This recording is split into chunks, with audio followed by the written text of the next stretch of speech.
26শে জুলাই দক্ষিণ চব্বিশ পরগনায় আধুনিক স্বাস্থ্য পরিষেবার পরিধি আরও বিস্তৃত করতে পৈলানহাটে নতুন ডায়াগনস্টিক কেন্দ্র চালু করল SSRM diagnostic.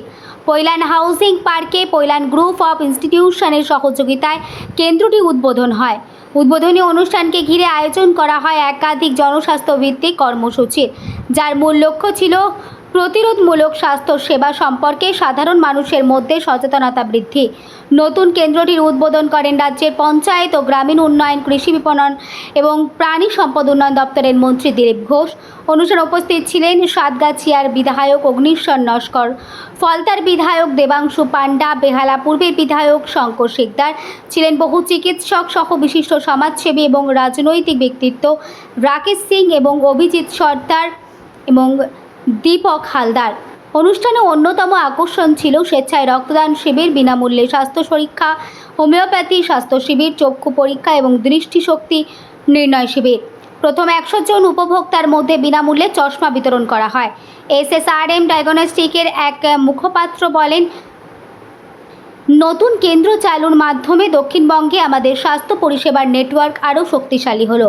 Pailan group of ইনস্টিটিউশনের ভাইস চেয়ারপারসন মুনমুন সাহা বলেন, পৈলান গ্রুপ সবসময় শিক্ষা ও সমাজ কল্যাণকে সমান গুরুত্ব দিয়ে এসেছে।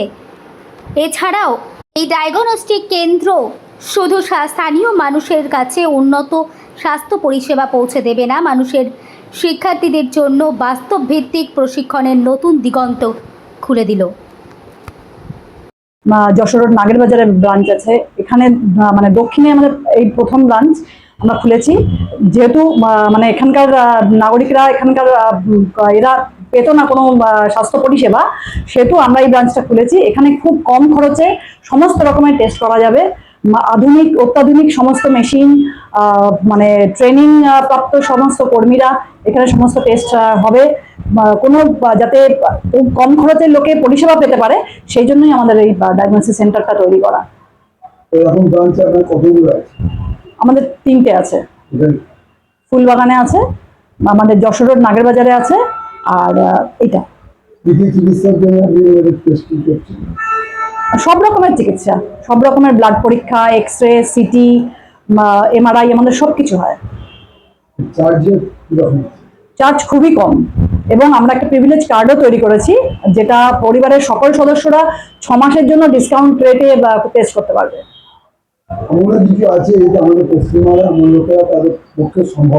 আমরা যাতে তাদেরকেও আরো উন্নত কোনো কিছু দিতে পারি, মানে আরো পরিষেবা দিতে পারি ভালো, আমরা সেটাও চেষ্টা করব।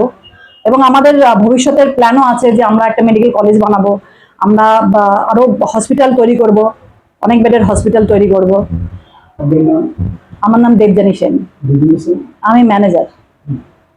Thank you. করেছেন, তাদের মনে নিশ্চয়ই সে ভাবটা আছে, নাহলে সাধারণ মানুষের জন্য এরকম ফ্রিতে সেবার ব্যবস্থা করতেন না। আগামী দিনে এই ধরনের কাজের আরও বিস্তার হওয়ার দরকার আছে, সহযোগিতা করার দরকার আছে। পশ্চিম বাংলাতে স্বাস্থ্য পরিষেবা ভেঙে গেছে, শিক্ষা পরিষেবা ভেঙে গেছে। নূতন সরকার এসছে, প্রায় 50,000 টিচার শিক্ষাকর্মী নেবো আমরা, যাতে সরকারি স্কুলগুলো চলে, নাহলে 8,000 স্কুল বন্ধ হয়ে যাবে, টিচার নেই, স্টুডেন্ট নেই। ঠিক সেরকম হসপিটালগুলোতেও দুরবস্থা। একটা রোগীর জন্য দিনে 54 টাকা দেওয়া হতো, তা নিজে রান্না করে খেলেও 54 টাকায় মানুষ দুবেলা খেতে পারে না, তাই সেটাকে 104 টাকা করেছে আমাদের সরকার। আগামী দিনে নতুন ডাক্তারের ব্যবস্থা হবে। যে হসপিটালগুলো, সেখানে বিল্ডিংয়ের অভাব, ডাক্তার বসতে পারে না, রুগীরা বসতে পারেন না, বিশেষ করে রোদ্রে আর এই বৃষ্টির সময় যারা যান তাদের বসার কোনো আলাদা জায়গা থাকে না, রাস্তায় দাঁড়িয়ে থাকতে হয়, দোকানে দাঁড়িয়ে থাকতে হয়। এর যাতে পরিসমাপ্তি হয় তার জন্য চিন্তা ভাবনা চলছে।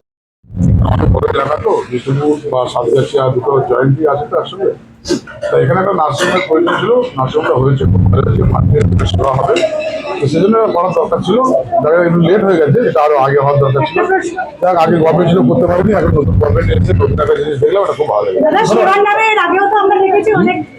বিভিন্ন ধরনের আমরা অভিষেক ব্যানার্জিকে দেখেছি, বিভিন্ন অনুষ্ঠান কর্মসূচি হয়েছে। মানুষের উপকারের জায়গা ছিল না, ওটা একটা টাকা তোলার জায়গা ছিল। ওদের কিভাবে টাকা এখান থেকে ইনকাম করা যায়, মানুষের নামে বিভিন্নভাবে অবৈধভাবে চিকিৎসা করে বিভিন্ন রকম করে, এটাই ওদের পরিকল্পনা ছিল, ওদের মানুষের সেবার উদ্দেশ্য ছিল না। আমি ইসলাম আজকে উদ্বোধন করতে দেখাচ্ছি করেছি। দিদিতে একটা প্রশ্ন, যে জায়গায় আপনি এসেছেন অভিষেক বন্দ্যোপাধ্যায় কার্যত ঠিক এই জায়গা থেকেই প্রায় বিভিন্ন জায়গায় তার সেবাশ্রয় কেন্দ্র করেছিল এবং বিভিন্ন রকম স্ক্যাম্পও আমরা জানতে পেরেছি। যারা পরবর্তীতে আপনাদের হাত ধরে এই সমস্ত জায়গায় আসতে চলেছেন তাদের উদ্দেশ্যে কি বার্তা দিতে চান? সাধারণ মানুষ তাদের যেখানে সুবিধা হবে, ভালো চিকিৎসা হবে, সেখানে যাবে। সরকার দিতে পারে না। সরকার তো যেটা করেছে বুঝতে পারছি, সেবাশ্রয়ের কি ভেতরের কাণ্ড ছিল, শরীরের অঙ্গ প্রত্যঙ্গ চলে গেছে, মানুষ আজকে কষ্ট পাচ্ছেন। কেবল পলিটিক্যাল স্টান্ট ছাড়া কিছু নয় ওটা। সত্যি সত্যি পরিষেবা যদি কোনো প্রাইভেট হসপিটাল দেয় অর্থের বিনিময়ে, তো যার সামর্থ্য আছে নিশ্চয়ই সে ভালো পরিষেবা নেবে। চিকিৎসা পরিষেবা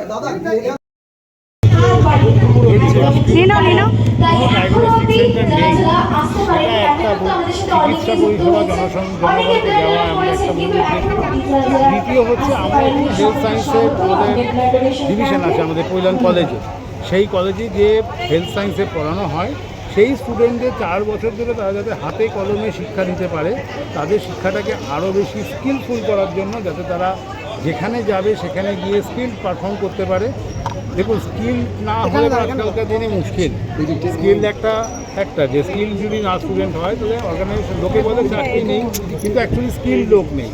তো সেই জন্য আমাদের এই দুজনের জয়েন্ট ভেঞ্চার করে এই উদ্যোগটা করা হয়েছে, যাতে রুগীরাও জনসাধারণ ঘরের কাছেই তাদের চিকিৎসা পরিষেবা পায় এবং তার সঙ্গে আমাদের স্টুডেন্টরা সেইখানে কাজ শিখে আরও বেশি স্কিল এবং প্রফেশনাল হয়ে উঠবে। দাদা, আজকে মন্ত্রীর কথাতেও একই কথা, সেই জায়গায় দাঁড়িয়ে ব্যবসা কম পরিষেবা বেশি, তাই সাধারণত মালিকরা কিন্তু সেটা করেন না। আপনারা কি কোন পথে চলতে চান? আপনারা আজকের দিন থেকেই দেখতে পাচ্ছেন যে আমরা যে 50 জন CA 125, যেটা খুব ভাইটাল ডায়াগনস্টিক মহিলাদের জন্য, সেটা আমরা ফ্রি করাচ্ছি। সেটা 50টা বাদ শিশুর আমরা হিমোগ্লোবিন, আপনারা দেখবেন যে উদ্যোগ অলরেডি শুরু হয়ে গেছেন। প্রথম দিন থেকেই আমরা ট্র্যাকে রয়েছি। ট্র্যাক আমরা নই, আমরা হবও না। আমাদের যেটা উদ্দেশ্য সেটাকে নিয়েই আমরা চলছি, সেটা নিয়েই আমরা চলছি। আপনার পুরো নাম আর ডেজিগনেশন? আমার নাম কুণাল চক্রবর্তী, আমি রেজিস্টার কৈলান কলেজের